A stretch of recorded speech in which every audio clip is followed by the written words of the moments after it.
এই গোপাল গ্রামের সবচেয়ে বিখ্যাত লোক, কারণ তার আছে দুই বউ। হে ভগবান, আজ দিনটা যেন শান্তিতে কাটে। শোনো, আজ হোটেলে খাবো। হ্যাঁ, অনেকদিন ভালো কিছু খাই না। হোটেল? আজ? দুজন একসাথে? আচ্ছা আচ্ছা, কিন্তু নিয়ম আছে, কমলা আগে যাবে, বিমলা পরে। কিছু চালাকি করছিস না তো? না না, আমি খুব সৎ মানুষ। গোপাল তখনই ঠিক করল, আজ কিছু একটা গণ্ডগোল হবেই। হোটেল, দুপুর।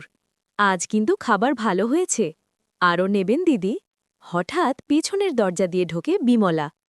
এই, তুমি এখানে? ওহ, তুমি আগে এসেছ?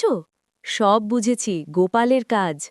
আরে শোনো, আমি ব্যাখ্যা করতে পারি। চুপ। বাবু, বিলটা তিনজনের। তিনজন? ঠিকই তো, তুমি, আমি আর ও। দুই বউ মানে ডাবল খাবার। আজ বুঝলাম, দুই বউ মানে শুধু ঝামেলা না, ডাবল বিলও।